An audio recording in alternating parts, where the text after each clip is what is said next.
देख रहे हैं न्यूज टाइम्स। समुद्र सिर्फ लहरों और जहाजों की गवाही नहीं देता है, वो गवाही देता है अनगिनत सपनों की। एक नहीं, दो नहीं, तीन नहीं, 383 लोग। ये मैं जो आंकड़े आपको बता रहा हूं, ये कोई बहाने या सूत्रों के हवाले से नहीं है। ठोस दस्तावेजों के अनुसार 2018 से लेकर 2022 तक यानी 4 साल में 383 नाविकों की मौत हो गई और लगभग 84 नाविक ऐसे हैं जो लापता हो गए। मैं फिर दोहरा दूं, ये सिर्फ 4 साल की घटना है जो मैं आपको बता रहा हूं। 2022 से लेकर 2025 तक कितने हुए हैं, इसकी कोई गिनती अभी तक नहीं हुई है।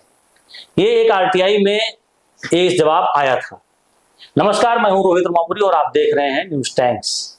समुद्र लहरों और जहाज की गवाही नहीं देता है, वो गवाही देता है मातम का भी और घर में पसरे हुए सन्नाटे का। हमने आपसे वायदा किया था कि हम ऐसे परिवारों से आपको रूबरू कराएंगे जिनका कोई अपना इस दुनिया से चला गया है, ताबूत में लिपट कर आया है, या फिर वो मिसिंग है यानी समुद्र के गर्त में कहीं खो गया है। आज हमारे साथ एक ऐसी महिला मौजूद हैं जिन्होंने एक दो नहीं लगभग 7.5 साल से अपने पति के न्याय के लिए संघर्ष कर रही हैं। मैं बात कर रहा हूं Anglo eastern shipping management company के चीफ इंजीनियर रहे संजय चौधरी की, जिनकी 2018 में संदेहास्पद परिस्थितियों में जहाज पर डेथ हो गई थी। आगे का क्या बात है, क्या कहानी है, हम डॉक्टर अमृता सिंह से जानेंगे। आपका बहुत स्वागत है हमारे पॉडकास्ट में। पहले अपना परिचय दीजिए। मेरा नाम डॉक्टर अमृता सिंह है। मेरे पति स्वर्गीय संजय चौधरी जी थे, जो Anglo eastern ship management company में चीफ इंजीनियर के पद पर कार्यरत थे जब उनकी मृत्यु हुई। और मेरे हस्बैंड 10 फरवरी 2018 को as a chief engineer join करने के लिए सिंगापुर गए थे और वहां से उनको एम्प्टी सिट्रस जहाज पर ज्वाइन करने के लिए एल सल्वाडोर जाना था। लेकिन अचानक से कुछ ऐसा घटित हुआ कि उनका जहाज परिवर्तित हुआ और परिवर्तित करके उन्हें एक दूसरे जहाज पर स्थानांतरित कर दिया गया। दूसरे जहाज पर जाने से पहले ना तो उनसे कोई लिखित सहमति ली गई, ना उनको कोई पूर्व नोटिस दिया गया, बल्कि यकायक ये जहाज चेंज हुआ। और एक आश्चर्य की बात है कि इस चेंजिंग की जानकारी भी हमको शिप मैनेजमेंट कंपनी द्वारा नहीं दी गई परिजनों को। हमको ये बात उनकी डेथ के बाद पता चली कि वो गए तो सिट्रस पर थे, लेकिन जब उनकी बॉडी आई या उनकी डेथ हुई वो एमवी अटलांटिक ओलिव जहाज पर कार्यरत थे। तो ये जो है पूरा घटनाक्रम बड़ा ही संदेहास्पद है, क्योंकि वर्ष 2009 से मेरे हस्बैंड एंग्लो ईस्टर्न में काम कर रहे थे। कभी भी उनके साथ ऐसा नहीं हुआ था कि उनका जहाज चेंज हुआ हो। पहले मैंने जब भी उनकी मेल्स देखी, उनकी चेक किया उनका ईमेल आईडी को, तो मैंने देखा कि इस बार जो उनका लास्ट वोएज था, तो कितनी बार उनको डिस्टरबेंस किया गया, बार बार उनको जो है मेल्स आई हैं कि आपको अब बुला रहे हैं, अब बुला रहे हैं। और फाइनली इनको 9 फरवरी 2018 को इनका मेडिकल हुआ। 10 फरवरी को इंडिया से सिंगापुर गए। और हैरत की बात एक और भी है कि जब हमने उनका एम्प्लॉयमेंट कॉन्ट्रैक्ट जो उनकी ईमेल पर मौजूद था उसका अवलोकन किया, तो हमें पता चला कि उनकी डेथ के टाइम पर, उनके जाने के टाइम पर वो सिंगापुर में थे 23 फरवरी 2018 को, और इन्होंने हेरा फेरी करते हुए, फोर्जरी करते हुए एम्प्लॉयमेंट कॉन्ट्रैक्ट में कॉन्ट्रैक्ट एग्जीक्यूट करने का स्थान बॉम्बे दिखाया हुआ था। किसने हेराफेरी की, किसके द्वारा की? ये जो शिप मैनेजमेंट कंपनी के ऑफिस ऑफिशियल्स हैं, इसमें विशेषकर मैं नाम लूंगी रेजिश चाको का, और एक डिप्टी जनरल मैनेजर थे, शायद वो छोड़कर चले गए हैं, मिस्टर अनुपम चतुर्वेदी, और managing director captain Vinay Singh, director Manish प्रधान जो इस समय सिनर्जी के मैनेजिंग डायरेक्टर हैं। ये लोग जो है इन्होंने इतनी ज्यादा हेरा फेरी की हैं कि जिसकी आपको मैं कल्पना भी नहीं कर सकती। एक सामान्य व्यक्ति जो थोड़ा बहुत भी कानून जानता है वो बड़ा आश्चर्यचकित होगा ये चीजें जानकर के, जिस तरह से इन्होंने डॉक्यूमेंट्री एविडेंसेस को डिस्ट्रॉय किया है, डॉक्यूमेंट्स में फोर्जरी की है और मैनिपुलेशंस किए हैं। तो वो चीजें ही हैं जो आज भी, जिसका उत्तर देने में ये लोग अपने आप को सक्षम नहीं पा रहे हैं। एक बड़ा आरोप आप लगा रही है कि इन्होंने जो डॉक्यूमेंट है, दस्तावेज थे, उस पर हेरा फेरी की। कुछ सबूत है आपके पास या किस बिहाफ पे आप बात करें? बड़ा आरोप है एक तरह से।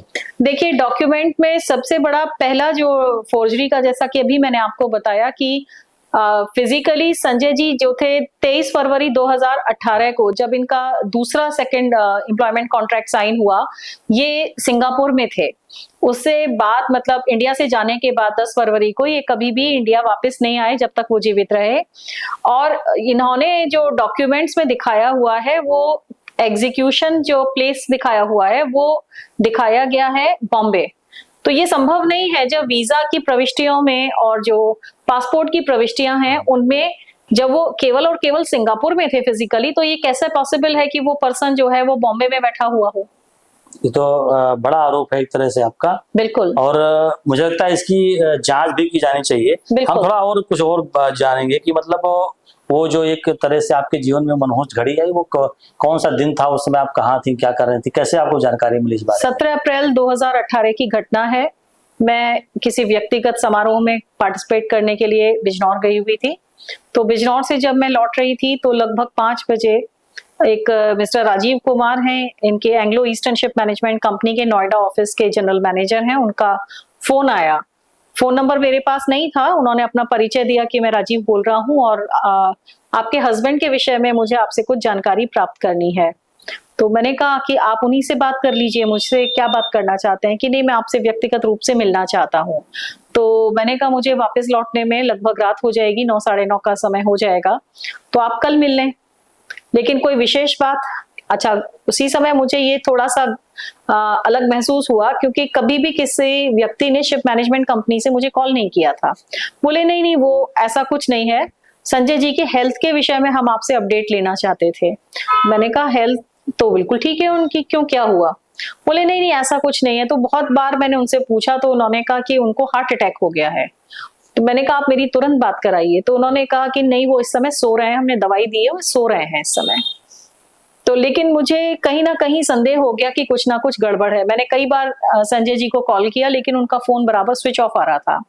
मैंने राजीव जी को कहा कि आप जो है कैप्टन से मेरी बात कराइए। तो उन्होंने कहा कि नहीं वो अभी कैप्टन जो है वो अभी व्यस्त हैं, आपसे जैसे ही समय मिलेगा बात कर लेंगे। तो इस तरह से करते करते 5 सवा 5 बजे से लेकर और 9 बजे तक इन्होंने मुझे कोई भी तसल्ली बख्श जवाब नहीं दिया। 5 बजे से लेकर रात के 9 बजे तक। 9:30 बजे ये घर आए और घर जब आए तो इनके साथ एक सज्जन और थे।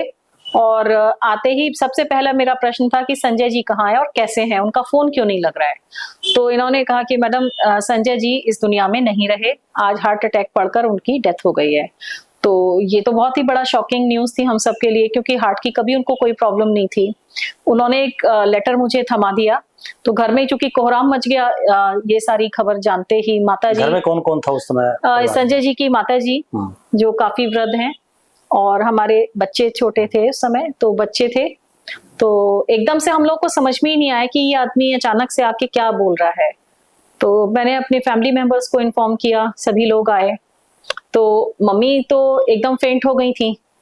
मुझे समझ में नहीं आ रहा था कि ये वास्तव में सच बता रहा है या मतलब सपना है कोई या सच है, क्योंकि ऐसा कभी हमने सोचा भी नहीं था कि अचानक से हो जाएगा। और उसके बाद मेरे जो फैमिली है, सारे रिलेटिव्स हैं, वो लोग सब आए, सभी आश्चर्य कर रहे थे। तो हमने पूछा क्या कारण है, कैसे डेथ हुई? तो बोले अचानक से उनको हार्ट अटैक पड़ा। इससे पहले कि हम, बताइए आपको कि राजीव कुमार ने। राजीव कुमार। मैंने कहा आप अपने किसी सीनियर से बात कराइए। बोले मैम सब लोग जो हैं मैनेजिंग डायरेक्टर वहां गए हुए हैं और अभी आपसे सब बात करेंगे, बट पहले हम लोग बॉडी को लेकर के आने के प्रयास कर रहे हैं। 5 दिन का उन्होंने बताया कि 5 दिन का समय लगेगा बॉडी को वापस लेकर आने में। तो यकायक सब चीजें हुई तो हमें अचानक से पता नहीं चला, हमें मतलब सोच भी नहीं पाए कि ये लोग कितना बड़ा चीटिंग कर रहे हैं हमारे साथ। तो फिर ऐसे ही करते करते 2 दिन, 4 दिन, 5 दिन, 5 दिन के बाद फिर 7 दिन, 10 दिन, 15 दिन, मतलब इन लोगों ने बिल्कुल, और हर बार झूठी हम लोगों को ये लोग सांत्वना देते थे कि बॉडी को लेकर आ रहे हैं, अभी केप वर्डे जा रहा है, अभी इधर है।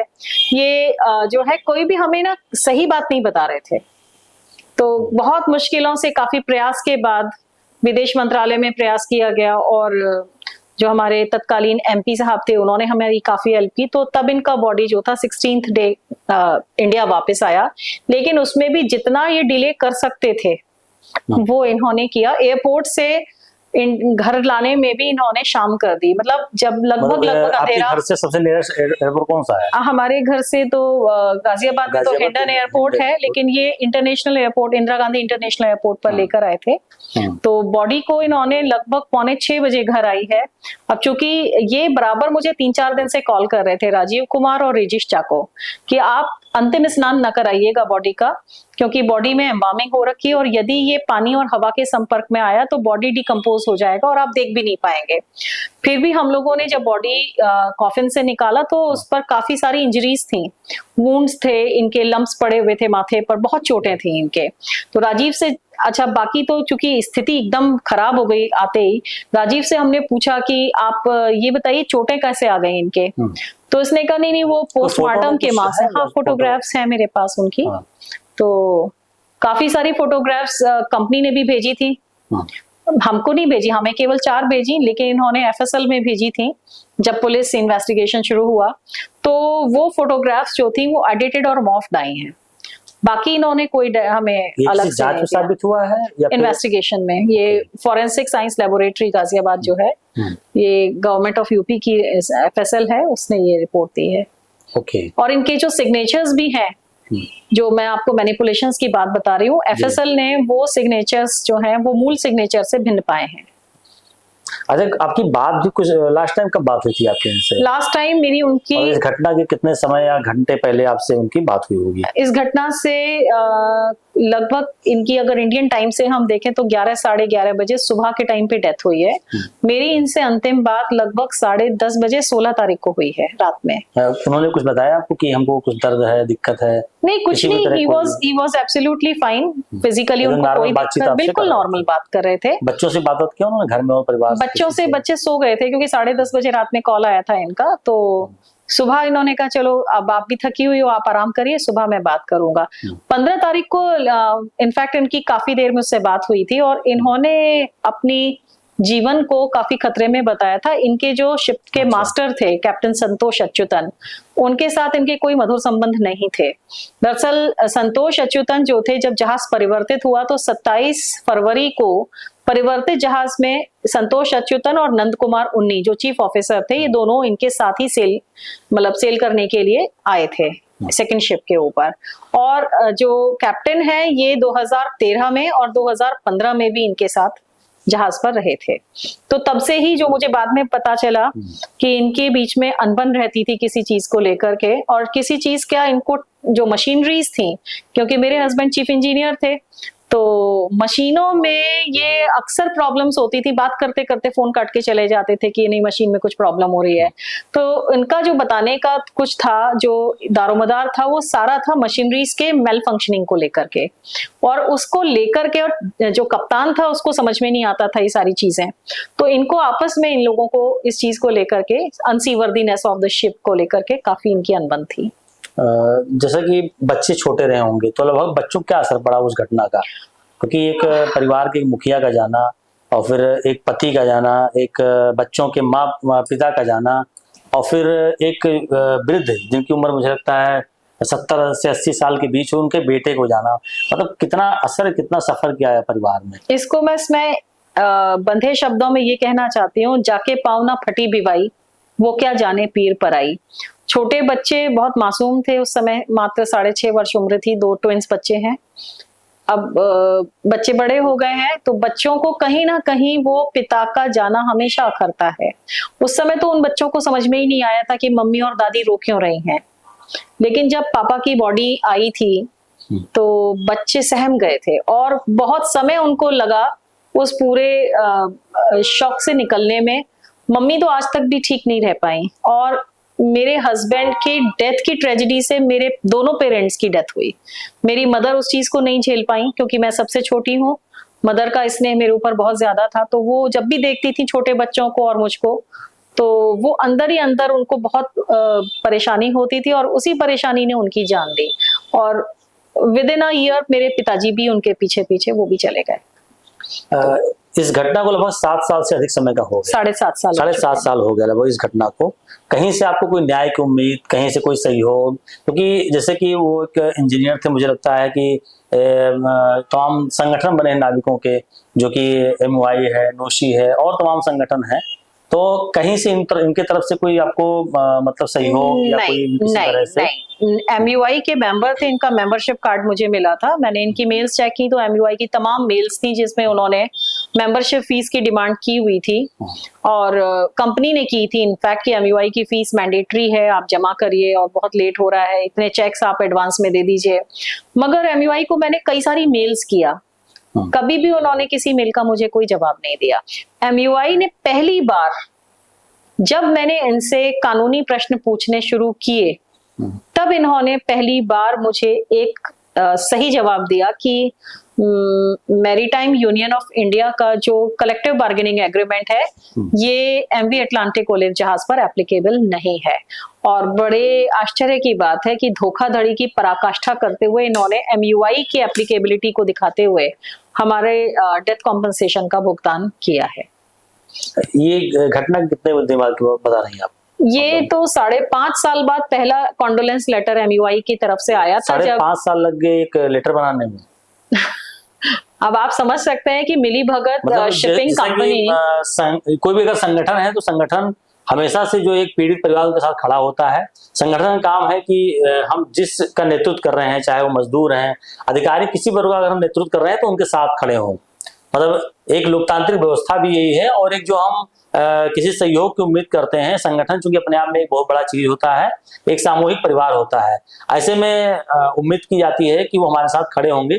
लेकिन जिस तरह से आप बता रही हैं कि एक जो संगठन जो कि नाविकों के लिए बना हुआ, ऑफिसर्स के लिए बना हुआ है MUI, वो आपके साथ नहीं खड़ा हुआ और 5 साल बाद आपको लेटर भेज रहे हैं। जी, जब Anglo eastern ship management company का लाइसेंस सस्पेंड हुआ था 3 साल के लिए और ये इस बात पर बहुत बड़ी बहस हुई थी। बड़ा दिलचस्प मामला था, उसको मैं भी नोटिस, उसको भी नोटिस मिला, आपको भी इसमें लीगल नोटिस मिला था। हमारा दोस्त सिर्फ इतना था कि जो मुझे नोटिस मिला था उसमें ये बताया गया था कि हमने उनका नाम कैसे अपने मीडिया में छाप दिया या वीडियो में या वेबसाइट पे दिखा दिया, जबकि वो जो पब्लिक डोमेन में चीजें हैं, FIR में जो नाम आए थे वो चीज हमने की थी। कहीं ना कहीं उन्होंने पत्रकारिता पे जो हमला होता है वो करने से भी वो कहीं बाजी नहीं आए। थोड़ा हमें उसके बारे में बताइए कि ये सब कैसे हुआ। एक्चुअली मुझे किसी ने कोई मदद नहीं की शुरू में, संगठनों ने तो बिल्कुल भी नहीं की। मेल्स का कोई जवाब नहीं देते थे, DG शिपिंग के यहाँ से भी कोई जवाब नहीं आता था, मेल्स को डंप कर देते थे। मैं पर्सनली भी जाकर के, मैम थी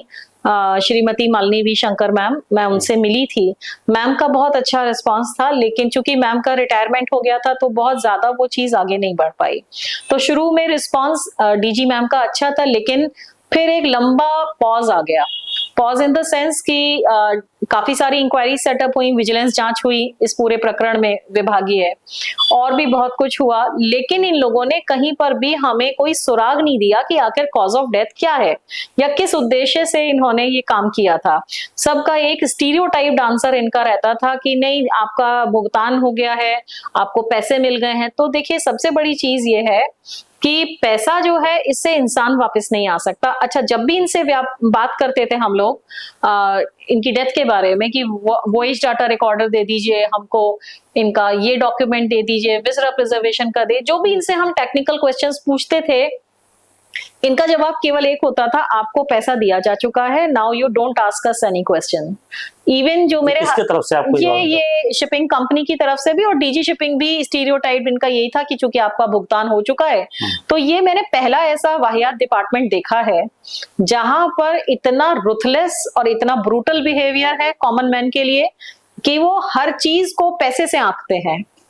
और इसी कारण ये लड़ाई इतनी लंबी खिंच गई है कि अगर हमको शुरू से ही DG शिपिंग ने सहयोग दिया होता और हमें ना देते, कम से कम जो कानूनी चीजें हम पूछ रहे हैं हम उसका तसल्ली बख्श जवाब देते, तो शायद ये मामला तभी के तभी समाप्त भी हो जाता।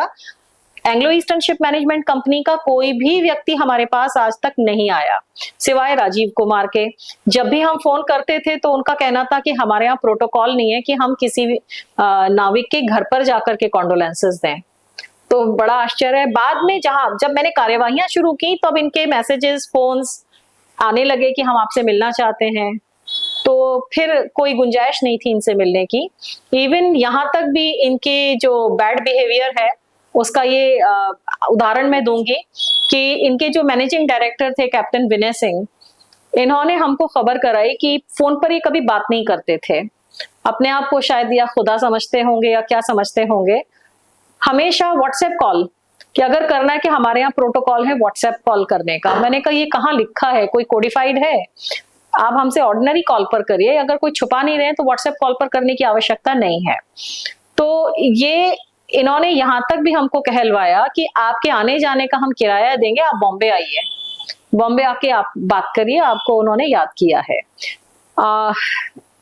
ये मुझे सबसे नागवार बात गुजरी कि आप किसी को, एक तो किसी के पारिवारिक व्यक्ति की हत्या कर देते हैं, मृत्यु हो जाती है, उसके बाद कोई आप आने का मतलब आने का तो बात दूर है, आपका जो कंडक्ट है वो बड़ा चीप लेवल का है। मतलब चीप से भी चीप हो सकता है, क्योंकि इतनी गिरी हुई बात केवल वही व्यक्ति कर सकता है जिसका आचरण और व्यवहार उस स्तर का हो। तो तभी से हमारी बात ये तय हो गई थी कि इनसे बात करने से कोई फायदा नहीं है। ये केवल और केवल कानून की भाषा समझते हैं, तो कानून की भाषा में ही हम इनसे बात करेंगे। बातचीत में आपने बताया कि कुछ कानूनों का उल्लंघन हुआ, मतलब जहाज का परिवर्तन करना, कुछ पेपर्स हैं जिनको ना दिखाना या मतलब मौके मौजूद ना हो, इससे बातें आपने करी हैं। और मुझे लगता है कि जो मर्चेंट शिपिंग एक्ट है या जो अंतर्राष्ट्रीय कानून है, कहीं ना कहीं बहुत बड़ा मतलब जैसे समुद्र विशाल है उसी तरह से ये सब भी विशाल है। और आम आदमी, यहाँ तक कि मुझे लगता है कि जो सामान्य लॉयर होंगे, कानून के जानकार होंगे, वो भी इसकी पहुंच से दूर होंगे। तो मुझे लगता है कि आपके जो तथ्य हैं, जो आपकी बातें हैं और जो कानून की जानकारी आपको इस तरह से है जो बातचीत में लगा, थोड़ा हमारे दर्शकों को बताइए कि उससे उनको भी लाभ मिले। और सबसे पहले आप ये बताइए किन कानूनों का उल्लंघन हुआ, थोड़ा उसके विस्तार से आप बताइए उस चीज को। जब मैंने ये जानने की कोशिश की कि किन किन कानूनों के तहत या किन प्रोटोकॉल्स के तहत संजय जी के रेस्क्यू का कार्य किया जाना था जब अगर इनकी तबीयत खराब थी, तो इन लोगों ने कोई भी संतोषजनक उत्तर नहीं दिया।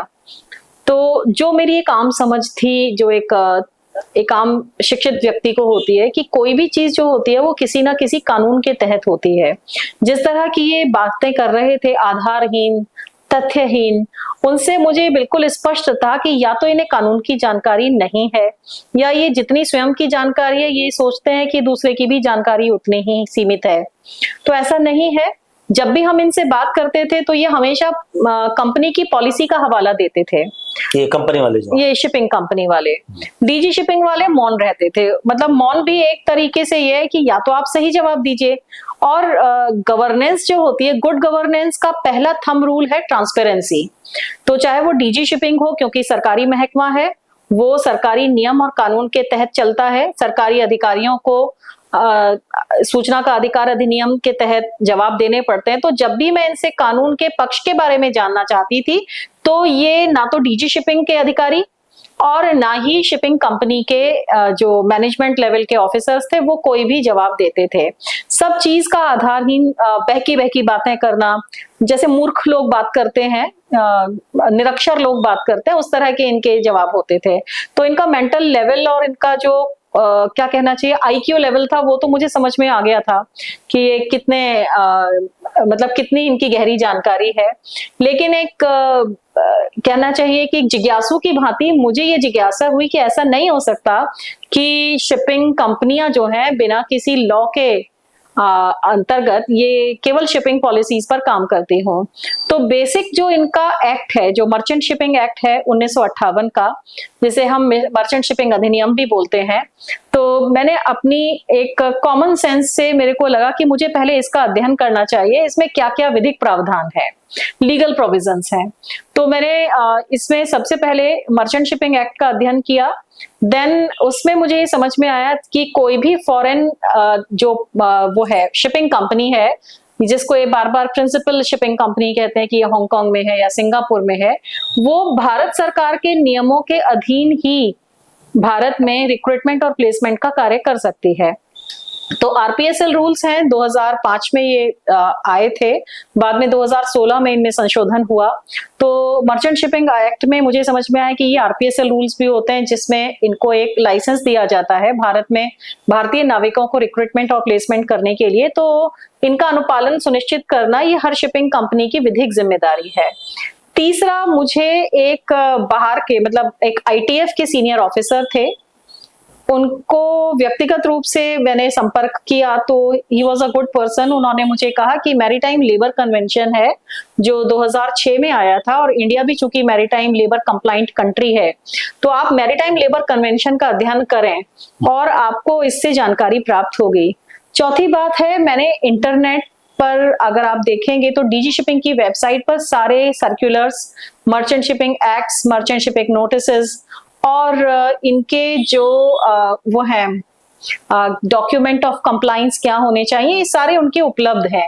आमतौर पर क्या होता है, जो व्यक्ति होता है या जो पीड़ित परिवार होता है, वो एक तो सबसे पहले अपनी पीड़ा से उबर नहीं पाता।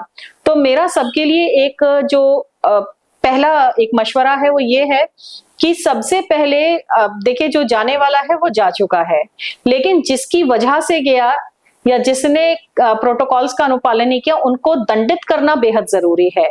क्योंकि मैं देख रही थी जब नेट पे मैं इनको सर्च करती थी या इनके बारे में जो न्यूज है उनको सर्च करती थी, मैं देखती थी बहुत सारे ऐसे लोग हैं, ऐसे सीफेयर्स हैं जिनकी डेथ हुई और पेरेंट्स इधर से उधर धक्के खा रहे हैं। तो थंब रूल मेरे को समझ में आया कि सबसे पहले एक्ट को पढ़ा जाए। तो आप इंटरनेट पे जो डीजी शिपिंग की वेबसाइट है उसमें सारे सर्कुलर्स, सारे नोटिसेस और सारे जो नोटिफिकेशंस हैं और जो इनकी गाइडलाइंस हैं मैरीटाइम लेबर कन्वेंशन का कंप्लायंस करना, डीएमएलसी 1, डीएमएलसी 2, फॉर्म 1, फॉर्म 2, ये सारी चीजें वहां पर उपलब्ध हैं, उनका आप एक बार अध्ययन करें। और अगर किसी भी पीड़ित परिवार को कोई भी चीज समझने में समस्या आए तो वो मुझसे भी संपर्क कर सकते हैं। तो पहली चीज तो यहाँ मुझे समझ में आई। तो मैरीटाइम लेबर कन्वेंशन 2006 में रेगुलेशन 4.1, 4.2 और 4.3, 4, 5 ये मैंने देखा कि ये ऑन बोर्ड जो मेडिकल केयर है उससे संबंधित है। और उसमें ये है कि जिस तरह से पोर्ट के ऊपर या शोर के ऊपर कार्य करने वाले व्यक्ति को चिकित्सीय सुविधा उपलब्ध कराई जाती है, उसी तरह से जो ऑन बोर्ड सीफेरर्स काम कर रहे हैं उनके लिए भी तत्काल चिकित्सीय सुविधा उपलब्ध कराना ये शिपिंग कंपनी की जिम्मेदारी है, मास्टर की जिम्मेदारी है। लेकिन मेरे हस्बैंड तो 4.5 घंटे जीवन और मृत्यु के बीच में जूझ रहे थे। और बड़ी मतलब आश्चर्यजनक बात है कि संजय जी 4.5 घंटे तक इनको केबिन में बंद करके रखा गया, ना तो इनको जहाज के हॉस्पिटल पे ले जाया गया। और जैसा कि मैरीटाइम लेबर कन्वेंशन के साथ ही WHO की गाइडलाइंस है, international medical guide for ships 3rd edition, उसके चैप्टर 25 में एक्सटर्नल असिस्टेंस नाम है, उसका शीर्षक है।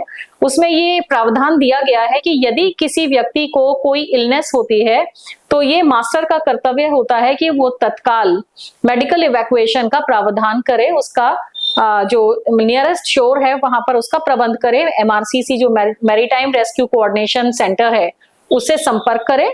लेकिन ऐसा इन्होंने कुछ भी नहीं किया, क्योंकि जो भी ये स्टेटमेंट्स थे ऑलरेडी डीजी शिपिंग के सामने 2-2 बार इनके रिकॉर्ड हुए, और वहां उन्होंने कहीं पर भी ये उल्लेख नहीं किया कि इन्होंने कोई बचाने का प्रयास किया या कोई MRCC से कांटेक्ट किया। तो बेसिक चीजें जो हैं, थंब रूल हमेशा किसी भी लड़ाई में जब आप जस्टिस के लिए लड़ रहे हैं तो देखिए और कोई आपके पास रास्ता नहीं है कि आप इधर उधर धक्के खाएं। सीधी सी बात है, अगर किसी ऑफिसर को भी आपको बात करना है तो जब तक आपको कानून की जानकारी नहीं होगी तब तक आप उस ऑफिसर को भी कन्विंस नहीं कर पाएंगे। और इसी की परिणति हुई कि इन्हीं 3-4 एक्ट्स के अंदर वो सारे प्रावधान थे जिसके लिए ये लोगों को, आम जनता को ये डार्क में रखते हैं, अंधेरे में रखते हैं और उनका उत्पीड़न करते हैं। और मुझे बड़ा आश्चर्य लगता है कि बहुत सारे सीफेरर्स भी ऐसे हैं जिन्हें इनकी जानकारी ही नहीं है।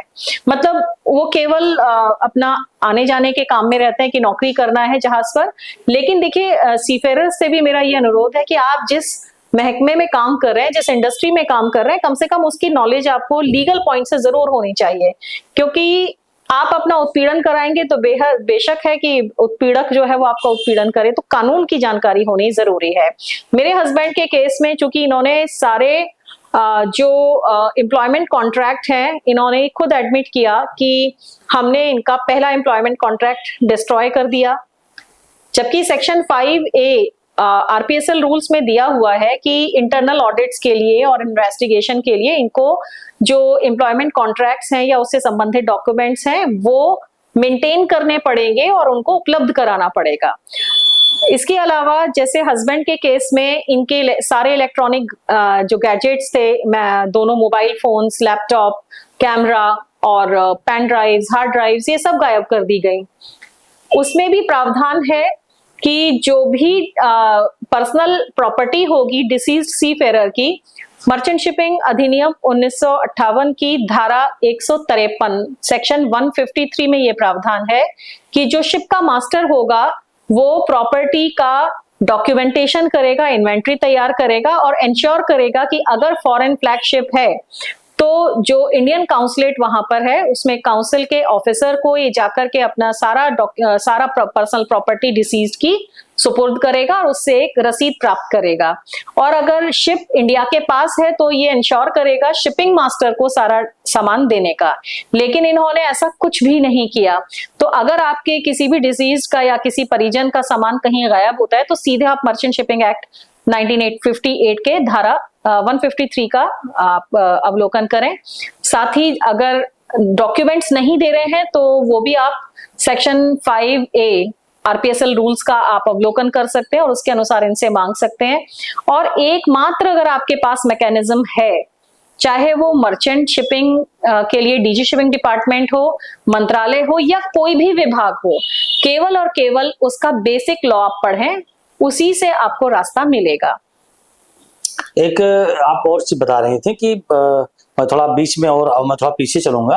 आप बता रही थी कि जो उनका मतलब फोन आया या फिर जब उनको हार्ट अटैक की बात आई तो कुछ दवाएं उनको दी गई थी जी। वो दवाएं क्या जो गाइडलाइन बनाई गई है WHO की या जो इंटरनेशनल मेडिकल गाइड है इसके लिए सिप के लिए बनाया गया है, क्या उसके अनुसार दवाएं दी गई थी या फिर कैसी दवाएं दी गई थी? क्योंकि आपने कई बार इसका आरोप भी लगाया इस तरह के, तो मैं चाह रहा हूँ कि हमारे दर्शकों को वो चीज भी आप बताएं कि इस तरह की चीजें आपके साथ हुई हैं। देखिए, international medical guide for ships 3rd edition जो है ये पुस्तक है जिसका अभी मैं थोड़ी देर पहले अध्ययन भी कर रही थी। इसका चैप्टर 33 इसमें एक मेडिसिन चेस्ट फॉर शिप्स दिया हुआ है और ये WHO, ILO और इंटरनेशनल मैरीटाइम ऑर्गेनाइजेशन द्वारा अधिकृत पुस्तक है। तो इसका जो चैप्टर 33 है उसमें दी हुई मेडिसिन चेस्ट में जो दवाएं होनी चाहिए उनके अलावा बहुत सारी ऐसी दवाएं, फॉर एग्जाम्पल इन्होंने एक दवा है रेनिटिडीन। रेनिटिडीन जो है ये एक प्रतिबंधित दवा है और ये कार्सोजेनिक दवा मानी जाती है, यानी कि ये अगर एक्सेसिवली डोज दिया जाए या अननेसेसरी इसका डोज दिया जाए तो इससे हैमरेज भी हो जाते हैं और ज्यादा अगर आप इसको रेगुलर देंगे तो इससे कार्सिनोमा यानी कि कैंसर की भी संभावना रहती है। तो हस्बैंड को बहुत सारी दवाएं ऐसी दी गई, जैसे अभी आपको मैंने बताया tablet cinnarizine 25 mg, tablet ranitidine 150 mg, पेंडी 40 mg, डोमोपेरिडॉन 30 mg ट्वाइस दिया इनको, सबलिंगुअल नाइट्रोग्लिसरिन 4.12 mg। ये इतनी दवाएं जो हैं, ये 4-5 दवाएं हैं जो अनुमन्य नहीं है मेडिसिन चेस्ट के लिए, लेकिन इनको दी गई। तो पहली बात तो डॉक्टर ने इनको दिया दवा या कैसे दी है कुछ बता? देखिए, दवा वही डॉक्टर प्रेस्क्राइब करेगा जो उपलब्ध होंगी। सबसे पहली चीज है वो दवा जहाज पर आई कहां से। जब वो मेडिसिन चेस्ट में होनी ही नहीं चाहिए तो दवा यानी कि पर्पसफुली लेकर जाई गई थी और इन्होंने खुद एडमिट किया है, हमने नहीं कहा। दूसरी बात ये है, एक दवा है एस्पिरिन। एस्पिरिन जो है ये एंटी कोगुलेंट दवा है, यानी कि ये ब्लड में क्लॉटिंग नहीं होने देती, ब्लड को थिन करती है और SOS दिया जाता है हार्ट अटैक के केस में। इन्होंने कहा कि हमने टोटल जो बार फ्रीक्वेंसी है तो 812.5 mg दवा 1 घंटे 10 मिनट की शॉर्ट ड्यूरेशन में दी गई है, जबकि इंटरनेशनल मेडिकल गाइड में स्पष्ट किया हुआ है कि अगर हार्ट अटैक की स्थिति उत्पन्न होती है तो केवल और केवल 100 से 150 mg दवा 24 घंटे में दी जा सकती है। तो कहाँ 100 से 150 mg और कहा इन्होंने 1 घंटे 10 मिनट में 812.5 mg, यानी कि एस्पिरिन और जो ये प्रतिबंधित दवाएं हैं जो नहीं होनी चाहिए जहाज पर, इन सब की एक ऐसी विरोधाभासी केमिकल रिएक्शन हुआ कि इनको पॉइजनिंग हुआ, सफोकेशन हुआ और इनकी डेथ हो गई।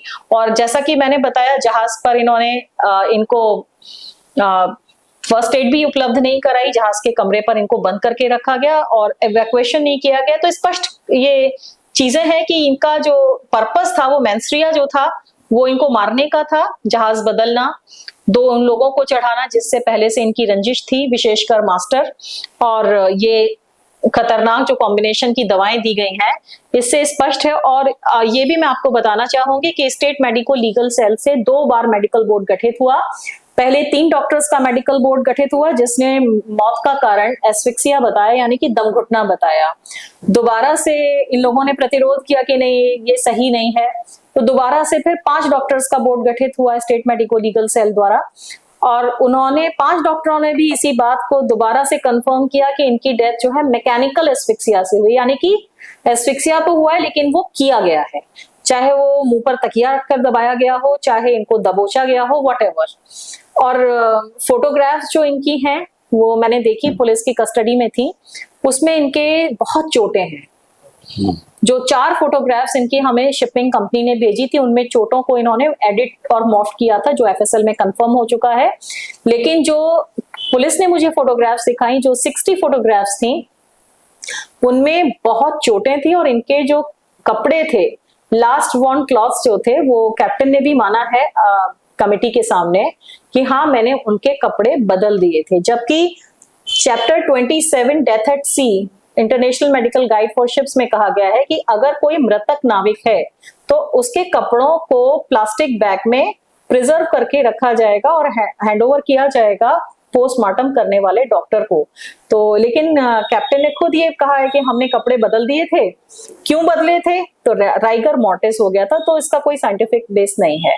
तो ये सीधे सीधे हत्या है और ऑलरेडी कंफर्म हो चुका है। एक आखिरी सवाल, सरकार से आप क्या उम्मीद करती हैं, क्या डिमांड है आपकी? सरकार से मेरी सबसे बड़ी ये डिमांड है कि इस तरह के, क्योंकि केसेस ये अकेला आइसोलेटेड केस नहीं है, संजय जी की जो शिपिंग कंपनी है Anglo eastern ship management company, जो दावा करती है कि हम बहुत बड़ी शिपिंग कंपनी है, वहां विगत कुछ ही वर्षों में यानी कि 2018 से दिसंबर 2024 तक 27 सीफेरर्स की डेथ हुई है और हर एक के केस में कुछ ना कुछ संदेहास्पद है। शिवम मलिक केस में भी कंफर्म हुआ है कि होमिसाइडल डेथ हुई थी और बाकी केसेस में अभी तक कोई इन्वेस्टिगेशंस नहीं हुए। तो सबकी इन्वेस्टिगेशन हो, स्पेशली जो इनहेरेंट फाइनेंशियल क्राइम चल रहा है जिसके कारण अभी 2 साल पहले इनका लाइसेंस भी सस्पेंड हुआ था। तो फाइनेंशियल क्राइम के लिए या तो एनआईए से या ईडी से इनकी जांच कराई जाए और बाकी जो शिपिंग कंपनी है एंग्लो ईस्टर्न, इसका डीओसी यानी कि डॉक्यूमेंट ऑफ कंप्लायंस एंड आरपीएसएल दोनों को कैंसिल किया जाए। तो आपने सुना, ये अमृता सिंह की सिर्फ एक कहानी नहीं है, ये उन सैकड़ों परिवारों के दर्द, इंसाफ के लिए लड़ते हुए, कानून के दरवाजे पर अपने माथे को रगड़ते हुए, ऐसे ना जाने कितने परिवार हैं जो आज भी इस दर्द से उबर नहीं पा रहे हैं। एक दर्द उनको वो मिला, उनका परिवार गया, दूसरा दर्द उनको सिस्टम से मिल रहा है, जहां उनको न्याय मिलनी चाहिए वो आज दर्द की ठोकरें खा रहे हैं। ऐसे और परिवारों से आपको हम मिलाएंगे, आप बने रहिए न्यूज़ टाइम्स के साथ।